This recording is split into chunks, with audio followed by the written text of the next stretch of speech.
Unacademy. Let's crack it. Hello friends, मेरा नाम है गौरव बुडानिया और मैंने अभी CSE 2020 के अंदर रैंक 13th हासिल की है। और आज मैं एक बहुत ही इम्पोर्टेंट टॉपिक के बारे में बात करने वाला हूं, जिसके बारे में हम ज़्यादा इसको हम इग्नोर ही कर देते हैं।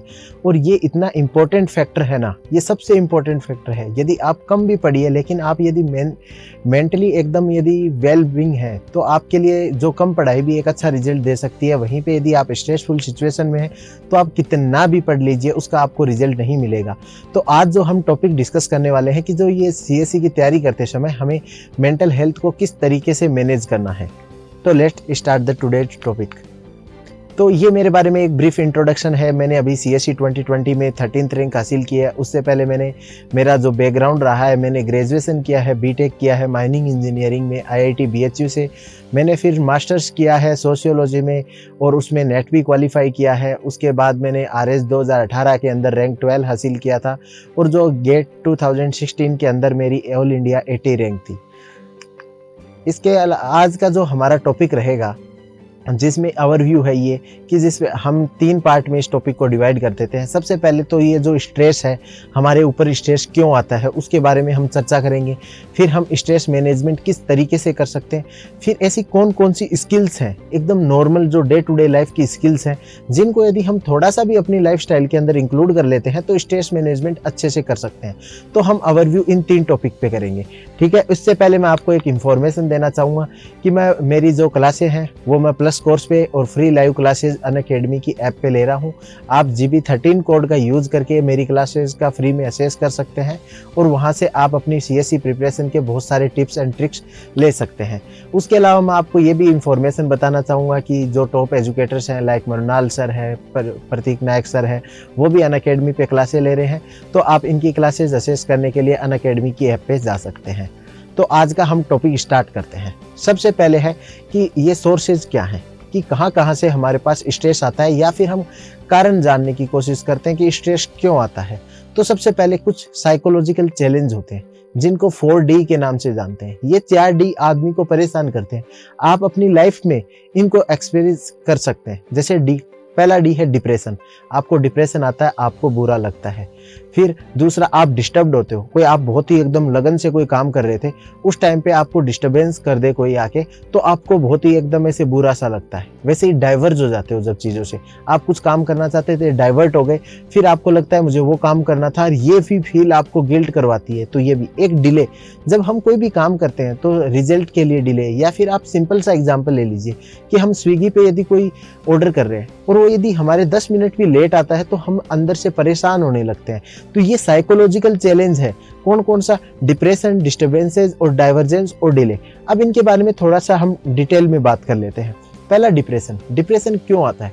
डिप्रेशन इसलिए आता है कि हमारी एक्सपेक्टेशंस होती हैं खुद से कि मैं इस तरीके का काम करूंगा, मैं इतना अचीव करूंगा, और जब हम अचीव नहीं करते तो हम एक नेगेटिव इमोशनल साइकिल में चले जाते हैं, जहाँ पे हम अपने आप को कोसने लग जाते हैं कि मैंने ये क्यों नहीं किया। गिल्ट की फीलिंग आने लगती है, हम कुछ नहीं कर सकते।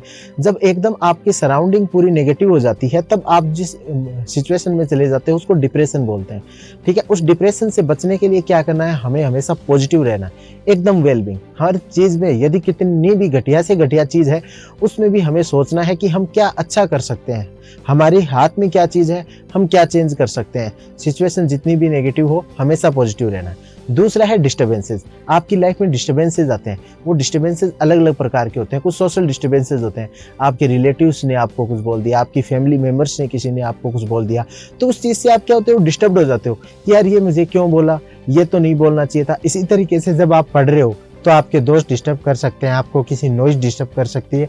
इस प्रकार के डिस्टर्बेंसेस के बहुत सारे टाइप्स होते हैं, लेकिन आपको हमेशा काम हेड रखना है कि मुझे फोकस करना है मेरे टारगेट के ऊपर। उस टारगेट के अलावा आपको किसी भी चीज़ की डिस्टर्बेंसेस नहीं देखनी है।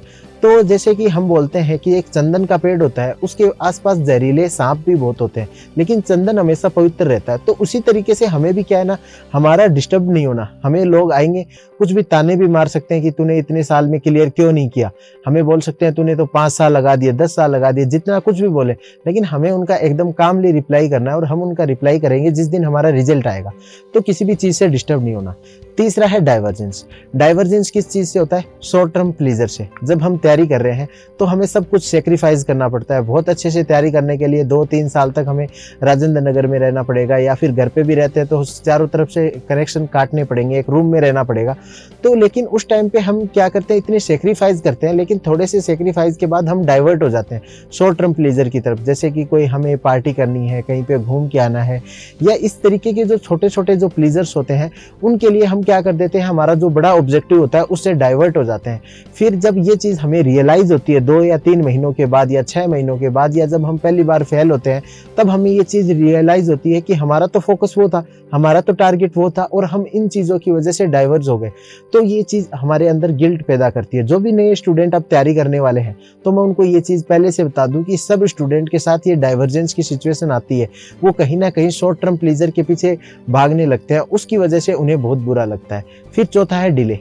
डिले क्या होता है कि डिले हम सोचते हैं, एक सोशल क्लॉक होती है हमारी सोसाइटी की, तो वो हमारे लिए एकदम फिक्स कर देती है। आपको 20 ईयर्स में आपको सक्सेस हासिल करनी है, 25 में आपको शादी करनी है। इस तरीके से एक सोशल क्लॉक होती है। एक पर्टिकुलर एज के ऊपर आपको एक काम डिसाइड कर दिया जाता है कि आपको ये काम करना है, और जब आप उस काम को नहीं कर पाते तो आपको सोसाइटी आपको परेशान करने लगती है, और वो होता है डिले, और उससे आप परेशान होते हो। तो इसलिए जो स्टूडेंट 3-4 अटेम्प्ट दे चुके हैं, उनकी सोशल क्लॉक में वो थोड़ा डिले है, तो उन लोगों को ये समझना चाहिए कि ये चीज़ें चलती रहेंगी।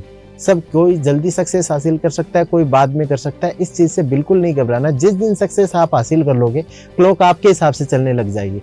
तो इन चीज़ों से कभी नहीं घबराना है, एकदम पॉजिटिव रहना है किसी भी सिचुएशन में। जब भी आपको इन चारों में से कोई भी चीज़ आए, तो आप किससे बात कर सकते हो? किसी टॉपर से बात कर लीजिए, किसी अपने फैमिली मेंबर से बात कर लीजिए, अपने अच्छे दोस्त से बात कर लीजिए, अपने किसी मेंटर से बात कर लीजिए, और उनको बताइए, क्योंकि उनके साथ भी ये सेम सिचुएशन हुई है, और वो आपको बता सकते हैं कि हमारे साथ भी ये सेम सिचुएशन हुई थी, हम आपको बता रहे हैं कि ऐसा नहीं होगा, और वो आपको कुछ पॉजिटिव सॉल्यूशन देंगे।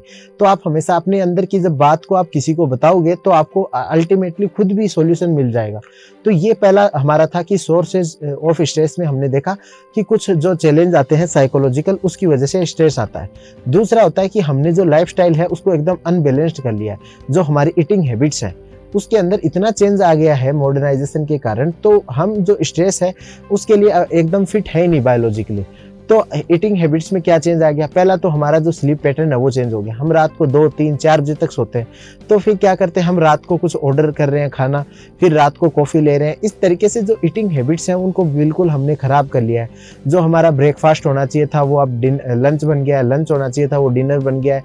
तो इस तरीके से हमने डिस्टर्ब कर लिया। पहला तो हमने जो फूड एंड जो हमारा ड्रिंकिंग हैबिट्स है उनको हमने एक तो टाइमली चेंज कर लिया है। दूसरा हमने चेंज किया उनकी क्वालिटी में। हम क्या कि जंक फूड खा रहे हैं, बर्गर पिज़्ज़ा, इस तरीके से हम, चलो इनको मैं मना नहीं कर रहा कि इनको नहीं खाना चाहिए, लेकिन इनकी एक लिमिट होनी चाहिए।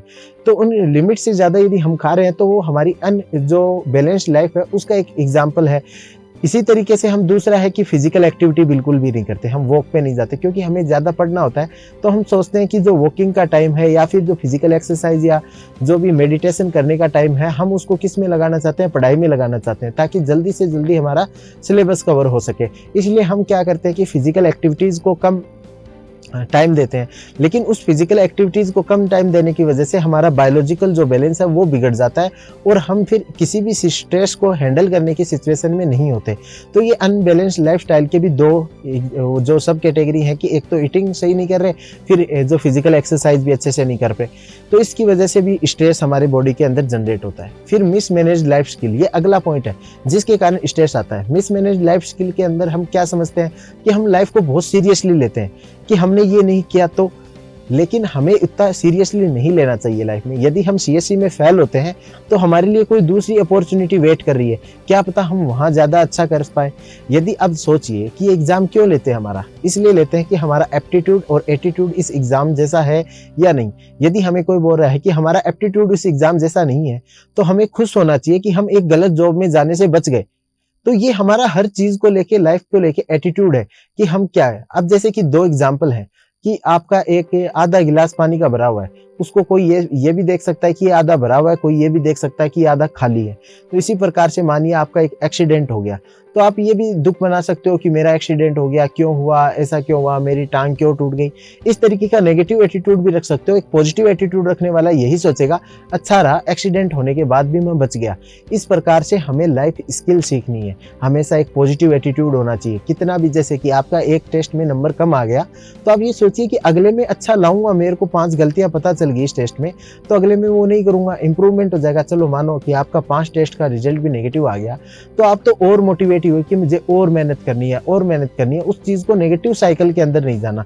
तो ये जो लाइफ स्किल है वो छोटी छोटी चीजें हैं, लेकिन इनका बहुत ही अच्छा और बहुत लंबा इम्पैक्ट पड़ता है। तो आप ना लाइफ को एकदम चिल हो जाइए कि एकदम नॉर्मल लाइफ है, इसमें मुझे अच्छा करना है, जो भी होगा मेरे साथ अच्छा होगा। तो इस चीज के ऊपर आपको आज से ही ध्यान देना है, ये इमीडिएटली नहीं होती। मैं आज बताऊंगा कि आप ना लाइफ को एकदम चिल लीजिए, आप कूल रहिए, आप टेंशन मत लीजिए, तो एक दिन में नहीं होगा। लेकिन आप अपना एटीट्यूड ही इस तरीके का बना लोगे, ठीक है लाइफ में कैसा भी हो, मुझे अपनी तरफ से बेस्ट देना है, उसके बाद जो लाइफ देगी उसे हैप्पीली एक्सेप्ट कर लेना है।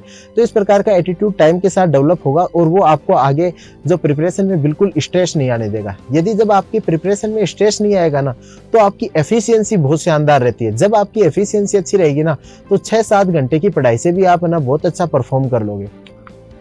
फिर नेक्स्ट है कि जब स्ट्रेस, मानो कि पहले तो स्ट्रेस हो गया, अब उस स्ट्रेस का हम मैनेजमेंट नहीं करते। मैनेजमेंट क्यों नहीं करते? कि सबसे पहले तो अवेयरनेस नहीं है, हमें पता ही नहीं चलता कि हमारे साथ क्या हुआ। हम दोस्तों को कभी फोन आता है, मेरे कई दोस्तों का फोन आता है कि यार आज तो बहुत बुरा लग रहा है। मैं कहा कि बुरा क्यों लग रहा है आपको? पता नहीं क्यों बुरा लग रहा है, क्योंकि हम अवेयर ही नहीं है हमारे अंदर जो साइकोलॉजिकल कौन कौन से इमोशन चल रहे हैं, हम दुखी किस चीज से, हम परेशान किस चीज से, हमें पता भी नहीं है। और ज्यादातर लोगों को ये भी नहीं पता कि हम दुखी और परेशान होने में भी कुछ डिफरेंस है। जैसे कि हमने पहले 4 डी की बात की थी, जो साइकोलॉजिकल चैलेंज है, कि डिस्टर्बेंसेस होता है, डिले होता है, डाइवर्जेंस होता है, डिप्रेशन होता है, उनके बीच में डिफरेंस ही नहीं पता। तो लोगों के बीच में कभी अवेयरनेस ही नहीं आती कि स्ट्रेस मैनेजमेंट इस तरीके से करना है। इस टॉपिक के ऊपर कोई बात भी नहीं करेगा। यदि आपका रिजल्ट खराब है तो आप देखना, आपके रिलेटिव्स एक ही बात करेंगे कि आपने पढ़ाई नहीं की। वो कभी ये नहीं बात करेंगे कि ये मेंटली उस सिचुएशन में था या नहीं था, वो उस सिचुएशन में पढ़ाई कर सकता था या नहीं कर सकता था, ये बातें कोई नहीं करता। तो एक अवेयरनेस ही नहीं है हमें। तो पहला पॉइंट तो ये हो गया। तो आज से जब भी हमें कोई भी चीज परेशान करे, तो उसी समय सोचिए कि ये चीज परेशान क्यों कर रही है, ऐसा इसके पीछे रूट कोज क्या है। और उस रूट कोज का आपको पता चल गया ना, तो इसका सॉल्यूशन भी बहुत आसान हो जाएगा। तो हमेशा अवेयर रहिए अपने लाइफ को, मतलब जैसे कि अपना घर होता है, उसके अंदर यदि कहीं से भी कचरा आ गया तो हम उसे उसी टाइम पे साफ कर देते हैं। लेकिन हमारे दिमाग के अंदर नेगेटिव थॉट्स आते हैं, तो हम उसको क्या, आने दो और नेगेटिव थॉट्स को आने दो। हम ऐसा नहीं करते कि उसको उसी टाइम पे साफ कर दें। यदि हम घर की तरह अपने माइंड को भी रखें कि किसी भी नेगेटिव थॉट को मैं अपने माइंड के अंदर नहीं आने दूंगा, तो आपका स्ट्रेस बहुत हद तक कंट्रोल हो जाएगा। फिर दूसरा है इग्नोर। यदि आपको बुरा लग रहा है फिर भी इग्नोर कर रहे हो कि मैं तो कुछ नहीं कर सकता, मैं तो कुछ नहीं कर सकता, आप कर सकते हैं। जब आप उस स्ट्रेस के बारे में जानेंगे, उसके अप्रोप्रिएट कदम उठाएंगे, तभी तो वो मैनेज होगा। लेकिन इग्नोर कर देते हैं हम, ठीक है ऐसा तो सभी के साथ होता है, प्रिपरेशन टाइप में सभी स्ट्रेस में आते हैं, प्रिपरेशन करते समय तो सभी दुखी रहते हैं। हम इस तरीके से उसको क्या कर देते हैं, इग्नोर कर देते हैं, जो एक सही चीज नहीं है। उसके बाद क्या, पेरेंटल सपोर्ट। ये हमारे जो पेरेंट्स हैं वो इस चीज को समझते हैं, लेकिन क्या कि वो एक्सप्रेस नहीं कर पाते, क्योंकि हमारी सोसाइटी उस तरीके से एक्सप्रेस होने नहीं देती। हम बच्चों को बस केवल एक ही एडवाइस मिलती है कि और पढ़ो और ज़्यादा पढ़ो, इस तरीके से। लेकिन आप हमेशा पेरेंटल सपोर्ट को सीख कीजिए, आप उनसे बात कीजिए, आप एकदम खुल के बताइए कि आज मैंने इतनी पढ़ाई की लेकिन मेरी एफिशिएंसी नहीं रही, मेरा रिजल्ट खराब रहा। तो आप बताइए, आपके जो मम्मी हैं पापा हैं वो आपको कभी इस चीज़ के लिए डांट सकते हैं क्या कि तूने पढ़ाई की उसके बाद भी तेरा रिजल्ट अच्छा नहीं रहा, या तेरी किस्मत कोई चीज़ से खराब हो गई, या बाई लक आपका सिलेक्शन नहीं हुआ, तो वो आपको डांटेंगे नहीं, वो एज ए सपोर्ट आपके लिए खड़े होंगे। तो आपको कभी भी, और दूसरी बात ये कि हम स्ट्रेस में थे, हमने अपने मम्मी पापा को बताया नहीं, रिजल्ट खराब हो गया, वो सोचेंगे कि हमने पढ़ाई नहीं की। फिर हम उनको ये भी नहीं बता पाएंगे हम स्ट्रेस में थे, उनके बीच में हमारा गैप आएगा, फिर हम पढ़ भी नहीं पाएंगे, फिर पढ़ेंगे नहीं, फिर फोन आएगा शाम को कि आज बेटा पढ़ाई की क्या। फिर हम उनको झूठ बोलेंगे हाँ मैंने पढ़ाई की, फिर हमें गिल्ट फील होगा कि हमने झूठ क्यों बोला। मतलब एक ये जो पेरेंट्स के साथ यदि आपने शेयर नहीं किया तो आपका एक नेगेटिव साइकिल शुरू हो जाएगा और वो आपको बहुत भयंकर डिप्रेशन में या स्ट्रेस में ले जा सकता है। इसलिए आप हमेशा पेरेंटल सपोर्ट को सीख कीजिए, उनके साथ बातें कीजिए, एकदम उनको डेली उनसे 15-20 मिनट बातें कीजिए, उनको अपनी सारी चीज़ें बताइए कि मैंने आज ये पढ़ा, मुझे इस चीज़ में अच्छा नहीं लगा, इस चीज़ में अच्छा लगा, ये मेरा रिजल्ट रहा, तो इस चीज़ पे आपको बात करनी है। फिर लास्ट है सोशल सपोर्ट। सोशल सपोर्ट में आपका क्या आता है, पीयर ग्रुप्स वगैरह आते हैं। हमारे यहाँ एक दिक्कत है कि यदि हमें स्ट्रेस है, यदि हम मेंटली रूप से परेशान हैं, तो हमें स्टिग्मा लगा दिया जाता है कि ये तो मेंटल हो गया, इसको तो मानसिक रूप से बीमारी हो गई। तो सोशल स्टिग्मा के कारण हम सोशल सपोर्ट को सीख नहीं कर पाते। लेकिन अब वो टाइम नहीं रहा है, आप अपने सामने आइए, बताइए कि मुझे स्ट्रेस है, मैं नहीं पढ़ पा रहा हूँ शांति से, तो मुझे सोशल सपोर्ट चाहिए। सोशल सपोर्ट आपको कौन देगा, आपके रिलेटिव्स देंगे, आपके फ्रेंड्स देंगे। आपके अच्छे अच्छे फ्रेंड्स हैं, उनके साथ आप सारी बातें कर सकते हो। जब आप अपने फ्रेंड्स के साथ, जो आपके एकदम ट्रस्टवर्दी हैं, उनके साथ अपनी बातें शेयर करोगे तो क्या पता उनके साथ भी वही घटना घटित हो, तो वो आपको बहुत सारा कुछ अच्छा एक्सपीरियंस बता सकते हैं, अच्छी तरीके से गाइड कर सकते हैं। तो आप हमेशा सोशल सपोर्ट को भी सीख कीजिए ताकि आप स्ट्रेस को अच्छे से मैनेज कर पाओ। तो ये तो हमने फर्स्ट पार्ट था इसका, वो हमने देख लिया कि किस तरीके से जो सोर्सेज हैं स्ट्रेस के, वो देखा कि हमें साइकोलॉजिकल चैलेंज मिलते हैं, हमें हमारी जो लाइफस्टाइल है वो अनबैलेंस्ड हो चुकी है, लाइफ स्किल्स हमारी कमज़ोर हैं, और जो फिर स्ट्रेस मैनेजमेंट भी हम अच्छे से नहीं कर पा रहे। अब हम देखते हैं, ये तो हमारा था कि प्रॉब्लम पार्ट। अब इसका सोल्यूशन क्या है? सॉल्यूशन है स्ट्रेस मैनेजमेंट। स्ट्रेस मैनेजमेंट की बात हम आज देखते हैं। सबसे पहले तो अवॉइड करो, पहली सिचुएशन यही है, सबसे पहले अवॉइड कर दो। जो भी स्ट्रेसफुल सिचुएशन है, कुछ भी, कोई यदि आपको आके बोले कि आप ना मतलब पढ़ने में तो बहुत कमज़ोर हो, आप तो यूपीएससी कभी निकाल ही नहीं पाओगे, निकाल लोगे तो आपकी रैंक नहीं आएगी, इस तरीके की मैंने हज़ारों बातें मैंने भी सुनी है। लेकिन उनको अवॉइड करो कि चिल, तू जो बोलना है बोल ले, रिजल्ट के बाद ही हम बात करेंगे। यदि रिजल्ट नेगेटिव भी आ गया तो कोई नहीं, अगले रिजल्ट के बाद बात करेंगे। तो इस तरीके से जो अननेसेसरी है ना स्ट्रेस, उसको अवॉइड कीजिए। आप जैसे ट्रैफिक में कहीं जा रहे हैं तो ना मतलब कि यदि ट्रैफिक में किसी और की गलती है तो उस चीज़ से आप स्ट्रेस में मत आइए कि ना मैं तो उसको मार दूंगा, मैं पीट दूंगा। ये अननेसेसरी स्ट्रेस है, इनको क्या कीजिए, अवॉइड कीजिए कि लाइफ चिल है, ठीक है, जो भी है अच्छा है। फिर जो अब पहला यदि अवॉइड नहीं कर सकते, अब स्ट्रेसफुल सिचुएशन आ गई है, अब उसको अल्टर करने की कोशिश कीजिए कि थोड़ा सा तो बदलाव कर सके उसमें। जैसे आपका रिजल्ट है वो नेगेटिव आ गया है, अब ये अननेसेसरी स्ट्रेस नहीं है, आप उसको अवॉइड नहीं कर सकते कि यार एग्जाम तो एकदम ही चलो साइड में जाने दो, नहीं, अब तो आपको उसको स्ट्रेसफुल सिचुएशन में जाना है। लेकिन आप उसको अल्टर कर सकते हो, किस तरीके से कि रिजल्ट नेगेटिव आया है तो मैं मेरी सारी गलतियों को अपनी डायरी में लिखता हूँ। यदि डायरी में जो मैं गलतियां इस बार लिख लूंगा ताकि अगली बार रिपीट नहीं करूंगा। ये हो गया सिचुएशन को अल्टर करना, कि आपके पास आपकी जो सिचुएशन थी बहुत ज़्यादा एकदम डिप्रेशन वाली सिचुएशन थी, लेकिन उसमें भी आपने एक मोटिवेशन का पॉइंट ढूंढा कि मैं मेरी गलतियों को पहचान लूंगा और उसको सही कर लूंगा। तो ये होता है कि सिचुएशन के जो स्ट्रेसफुल सिचुएशन होती है उसको अल्टर करना। अब यदि आप उसको अल्टर भी नहीं कर पा रहे हो, आपको घर वाले बोल रहे नहीं तूने बहुत बेकार किया, खुद भी आप बोल रहे हो बेकार किया, तो उस स्ट्रेस को क्या करो, अडेप्ट करने की कोशिश करो। आप सोचो कि हाँ ये जैसे कि मतलब हो गया, लेकिन इसमें मैं तो कुछ चेंज नहीं कर सकता, लेकिन आप उसको क्या कर सकते हो, थोड़ा सा अडेप्ट कर लो अपने आप को कि इस स्ट्रेसफुल सिचुएशन में मेरे को।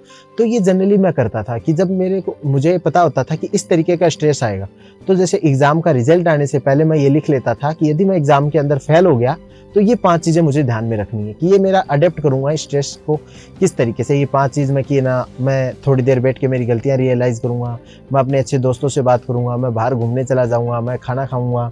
इस तरीके से कुछ मैं सिचुएशंस को लिख लेता था कि स्ट्रेस को मुझे अडेप्ट करना ही पड़ेगा, कोई दूसरा सिचुएशन नहीं हो सकती। तो आप सोचिए कि आपकी लाइफ में कहाँ से स्ट्रेस जनरेट होते हैं, जहाँ से आपके लाइफ में स्ट्रेस जनरेट होते हैं कि आपका ना रिजल्ट फेलियर से हो सकता है, आपकी जॉब छूटने से हो सकता है, आपकी एक्सपेक्टेशंस पूरा होने से नहीं हो सकता, आपकी सोशल लाइफ में हो सकता है, आपकी पर्सनल लाइफ में हो सकता है।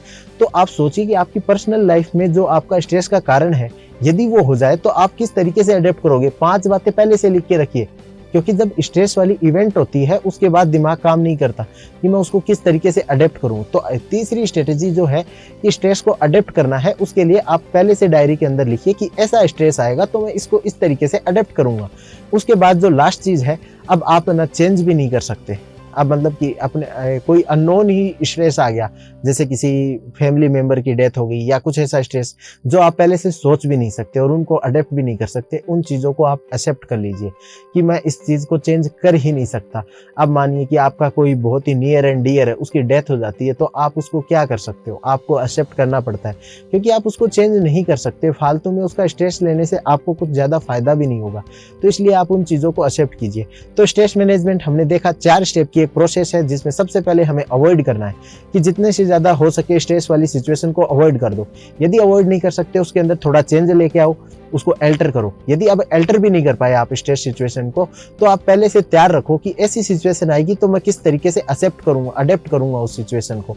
और जब आपको लगे कोई अनइवेंटफुल हो गया जिसके बारे में आपने सोचा भी नहीं था और वो सिचुएशन आपके सामने आ गई, तो आप उसको एक्सेप्ट कर लो कि ठीक है, मैं इसको मन से एक्सेप्ट करता हूँ कि ऐसा हो गया। अब हम कुछ जो तीसरा पार्ट है उसमें हम डिस्कशन करेंगे कि स्ट्रेस मैनेजमेंट के लिए कौन कौन सी स्किल्स हैं जिनको यदि लाइफ में इंक्लूड कर लिया जाए तो उसका फायदा हो सकता है। तो ये बेसिक्स हैं, इनको कुछ नहीं करना, लेकिन ये इनको करना बहुत ज़्यादा हार्ड होता है। आप देखोगे 99% लोग है ना इस चीज़ को नहीं करते और इसी की वजह से उनको स्ट्रेसफुल सिचुएशन को फेस करना पड़ता है। सबसे पहले मेडिटेशन। आप ज़्यादा टाइम नहीं, मैं आपसे 5 मिनट मांगता हूँ कि दिन की 5 मिनट आप मेडिटेशन करने में दे दीजिए। मेडिटेशन का मतलब है आप एक चीज़ पे थॉट लगाओगे, उस टाइम पे आपका दिमाग बिल्कुल और किसी के बारे में नहीं सोचेगा, बस आप किसी चीज़ पे फोकस कर लीजिए और ये रखिए। अब जो लोग मेडिटेशन करना चाहते हैं, मैं भी नहीं कर पाता था मेडिटेशन, क्योंकि ये बहुत ही टिपिकल प्रोसेस है। आप एक जगह पे कंसंट्रेट कर ही नहीं पाओगे। जैसे ही आप सोचोगे मैं एक चीज़ पे ध्यान रखूं, तो उसी टाइम पे आपके दूसरा थॉट दिमाग में आ जाएगा। तो सबसे बढ़िया मेडिटेशन है हंसी। आप हंसते रहिए। हंसने के लिए आप किसी कॉमेडी वीडियो को देखिए। और आपको एक खास बात बताता हूँ मैं कि जब आप हंसते हो ना, तो आप किसी चीज़ के बारे में नहीं सोचते, और जब किसी चीज़ के बारे में नहीं सोचते, वो अल्टीमेटली आपके लिए एक मेडिटेशन का काम करेगा। तो आप कुछ कॉमेडी वीडियो देखिए 5 से 10 मिनट डेली, या दोस्तों से बातें कीजिए और एकदम दिल लगा के हंसिए। तो उससे क्या हो जाएगा, आपका मेडिटेशन हो जाएगा। दूसरा हमें काम करना है टाइम मैनेजमेंट का। टाइम मैनेजमेंट यदि हम देखो एकदम पूरा काम हो जाएगा, किसी भी प्रकार का डिले नहीं होगा। हमें पता है 8 से 10 करंट अफेयर पढ़ना है, 12 से 2 पॉलिटी पढ़नी है, शाम को मुझे टेस्ट देना है, उसके बाद मुझे इकोनॉमी पढ़नी है। तो आपके लिए क्या टाइम मैनेजमेंट आपका अच्छा है, तो आपको किसी भी प्रकार का स्ट्रेस नहीं आएगा, क्योंकि पता है आपको उठते ही आपको मतलब कि करंट अफेयर पढ़ना है, फिर टेस्ट देना है, सब कुछ। यदि आपकी लाइफ एक रूटीन रहेगी तो आप किसी भी प्रकार से स्ट्रेस में नहीं आओगे। अदरवाइज आपको ऐसा लगेगा कि मैंने पॉलिटी पढ़ ली, अब ये इकोनॉमी भी पढ़नी है, अब ये भी पढ़ना है, ये भी पढ़ना है, ये मैं भूल गया, तो आप अननेसेसरी जो स्ट्रेस है उसको क्रिएट कर लोगे। तो दूसरी चीज़ आपको जो ध्यान में रखनी है वो है टाइम मैनेजमेंट। आपको एक शेड्यूल बनाइए, टाइम टेबल बनाइए और उसी को फॉलो कीजिए। उस टाइम टेबल के आगे पीछे कुछ मत होने दीजिए। फिर है स्लीप हैबिट्स। तो हमारी जो बायोलॉजिकल क्लॉक, जिसके लिए 2018 या 19 में जो हमें नोबेल पुरस्कार मिला था बायोलॉजी में, तो वो बहुत अच्छी बात है इसमें कि हमारी बायोलॉजिकल क्लॉक सेट होती है कि इस टाइम पे हमें ये करना है। तो हमारी स्लीप हैबिट्स में क्या होता है, हम कभी 10 बजे सोते हैं, कभी 12 बजे, कभी रात भर नहीं सो रहे, कभी सुबह सो रहे हैं। तो इस तरीके की जो सिचुएशन है ना, उससे क्या होता है ना कि हमारे बायोलॉजिकल क्लॉक बिगड़ जाती है और वो फिर परफॉर्मेंस है ना डाउन होती जाएगी दिन ब दिन। तो हमें क्या करना है कि एक पर्टिकुलर स्लीप हैबिट्स ही डेवलप कर लेनी है कि हम रात को 11 बजे सोएंगे, सुबह 5 बजे उठेंगे, या 11 बजे सोएंगे 6 बजे उठेंगे। वो आप अपने हिसाब से देखिए कि आपको कितनी नींद की जरूरत है, 6 घंटे, 7 घंटे या 8 घंटे। जैसे मान लीजिए आपको 8 घंटे की जरूरत है, तो 10 बजे सोइए, 6 बजे उठिए। इसको स्लीप हैबिट को, पैटर्न को आप डेली फॉलो कीजिए, आपकी बायोलॉजिकल क्लॉक सेट हो जाएगी, फिर आपके स्ट्रेस कम आएंगे। फिर है हेल्दी डाइट। आप हेल्दी डाइट को फॉलो कीजिए। बाहर का जंक फूड, पैकेज फूड है, उसको मत खाइए। हेल्दी डाइट्स में आप क्या कर सकते हो, अब आपका, मैं मानता हूं कि आप है ना प्रिपरेशन स्टेज में हो, तो बहुत ज़्यादा हेल्दी डाइट्स के ऊपर आप फोकस नहीं कर सकते, लेकिन आप क्या कर सकते हो, रॉ मटेरियल तो खा सकते हो। रॉ वेजिटेबल हो गया या रॉ फ्रूट्स हो गए, उनको तो आप खा के ना मतलब कि अपना, उनके लिए तो आपको ज़्यादा टाइम भी नहीं लगेगा। तो मैं हेल्दी डाइट को ना सजेस्ट करूँगा कि आप ना हेल्दी डाइट को फॉलो कीजिए, ताकि आपकी जो फिजिकल स्ट्रेंथ है वो इतनी अच्छी होगी कि आप ना आराम से, जो स्ट्रेस जनरेट भी हो गया ना, तो आप उसको हैंडल कर लोगे। उसके बाद है एक्सरसाइज। सेम हेल्दी डाइट की तरह ही एक्सरसाइज है। यदि आप सुबह 10 मिनट वॉक और शाम को भी 10 मिनट वॉक कर लिया ना, तो शरीर में आपके हैप्पी हार्मोन्स रिलीज होंगे, जो स्ट्रेस बूस्टर होते हैं, जो स्ट्रेस को खत्म कर देते हैं। तो आप यही कीजिए। एक तो देखो एक्सरसाइज के 2 फायदे हैं। पहला तो आप फिट रहोगे, तो यदि स्ट्रेस भी आ गया तो आपकी बॉडी उसको अडेप्ट कर लेगी आराम से, उसको एक्सेप्ट करने में आपको कोई दिक्कत नहीं आएगी यदि एक्सरसाइज से। दूसरा क्या होता है, हैप्पी हार्मोन्स निकलते हैं, तो उससे क्या होगा, आपके अंदर खुशी आएगी। तो आप ये चीज देखना कि आपके जो नेगेटिव थॉट्स होते हैं वो कभी भी एक्सरसाइज करते समय नहीं आते। एक्सरसाइज यदि आप वॉक भी कर रहे हो तो कभी भी नेगेटिव थॉट नहीं आएंगे, हमेशा पॉजिटिव थॉट आते हैं। ये होता है हैप्पी हार्मोन का असर। तो हमेशा एक्सरसाइज करते रहिए। फिर फ्रेंडली सोशल नेटवर्क होना चाहिए आपका। उसमें कभी भी ऐसे दोस्तों को मत रखिए जो आप पे टोंट मारते हो, कि जैसे कि आपने ना मतलब यूपीएससी की प्रिपरेशन स्टार्ट की और वो बोलेंगे और कलेक्टर साहब। तो इस तरीके के जो लोगों से थोड़ा सा मतलब कि दूरी बना लीजिए। चाहे आपके वो बहुत अच्छे दोस्त भी है ना, तो आप सोचिए कि ठीक है मैं 1-1.5 साल बाद इनसे वापस से बात कर लूंगा, या फिर आप उनसे बात करें तो जो अपनी पढ़ाई की बातें हैं उनको थोड़ा सा दूर रखिए। लेकिन आपका एक फ्रेंडली सोशल नेटवर्क होना चाहिए जो स्पेशली जो तैयारी कर रहे हैं उन्हीं लोगों का बनता है, और उनसे बात कीजिए कि मुझे इस प्रकार का स्ट्रेस आ रहा है। तो ये सब कुछ फ्रेंडली सोशल नेटवर्क में आता है। फिर जो लाइफ के डिस्टर्बेंसेज हैं उनको कम कीजिए। लाइफ में हम क्या करते हैं, जितने ज़्यादा से ज़्यादा इंटरेक्शन करते हैं, ज़्यादा से ज़्यादा एक्टिविटी करते हैं, तो उनमें जो भी डिस्टर्बेंसेज आते हैं वो हमारे लाइफ के डिस्टर्बेंसेज बन जाते हैं। तो हम यदि सोचिए एक ही जगह बैठ के है ना पढ़ रहे हैं, केवल यूपीएससी के ऊपर हमारा फोकस है, तो हमारी दूसरी इवेंट्स क्या हो जाएंगी, कम हो जाएंगी। तो उनमें डिस्टर्बेंसेज के चांसेस कम हो जाएंगे। तो अल्टीमेटली जो लाइफ में क्या होंगे ना, जो डिस्टर्बेंसेज होंगे वो कम हो जाएंगे। तो हमें लाइफ के डिस्टर्बेंसेज हैं उनको कम करना है। स्पेशली हम 2 डिस्टर्बेंसेज को कम कर सकते हैं, एक तो पर्सनल लेवल पे, एक सोशल लेवल पे। तो सोसाइटी की जो बातें हैं उनको तो इग्नोर कीजिए एकदम, और पर्सनल लेवल पे है तो अपने आप को, आप इतने मैच्योर हो चुके हैं, आप यूपीएससी की तैयारी कर रहे हैं, तो पर्सनल लाइफ के डिस्टर्बेंसेज को कभी भी हमारी पढ़ाई के ऊपर इम्पैक्ट नहीं आना चाहिए। ये आप इंश्योर करोगे। लास्ट है फोकस ऑन द गोल।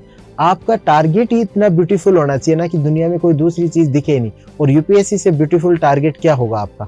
तो आप जब यूपीएससी की तैयारी कर रहे हो तो आप एकदम श्योर रहिए कि मुझे यूपीएससी की तैयारी करनी है, मुझे यूपीएससी क्लियर करना है। जब तक यूपीएससी क्लियर नहीं होगा मैं किसी दूसरी चीज के बारे में सोचूंगा ही नहीं। यदि आपका ऐसा यदि फंडा है, यदि इतनी जिद है, इतना जुनून है, तो फिर आपके पास स्ट्रेस आ ही नहीं सकता। तो आप एकदम इतना जिद्दी रहिए कि मुझे यूपीएससी निकालनी है, फर्स्ट अटेम्प्ट में क्लियर करना है। तो ये आपको जरूर करना है। तो ये हमने देख लिया कि किस तरीके से स्ट्रेस के क्या क्या कारण होते हैं। फिर उसको अडेप्ट करने के लिए कौन कौन सी स्किल्स, हमने 4 स्किल्स की बात की, जो 4 जो मेथड्स हैं उनकी बात की थी। और फिर जो हमने ये लास्ट में कुछ स्किल्स देखी हैं जिनको यदि आप डेली लाइफ में इंक्लूड भी करोगे तो हाफ एन आवर से ज़्यादा आपका टाइम नहीं लगेगा, लेकिन आप हमेशा खुश रहोगे। और वो ये चीज़ें जो आप खुश रहना सीख जाओगे ना, एग्जाम ड्यूरेशन में, एग्जाम के बाद भी काम आएंगे। यदि आप आईएएस बन गए, आईपीएस बन गए, तो आपके पास कितना वर्कलोड आएगा, उस समय भी तो स्ट्रेस आएगा। तो उस समय भी मैनेज करने के लिए यही चीजें आपको जरूरत पड़ेंगी। तो ये बहुत ही एक अच्छा लेक्चर रहा अपना, जिसमें हमने मैनेजमेंट, स्ट्रेस मैनेजमेंट की बातें की। मैं आप सभी से यही चाहता हूँ कि आप स्ट्रेस पे ध्यान दीजिए, कभी भी स्ट्रेस में मत आइए, अपने दोस्तों के साथ भी इसको शेयर कीजिए। और ऑल द बेस्ट आपको आने वाले एग्जाम के लिए। Let's crack it. Unacademy. Let's crack it.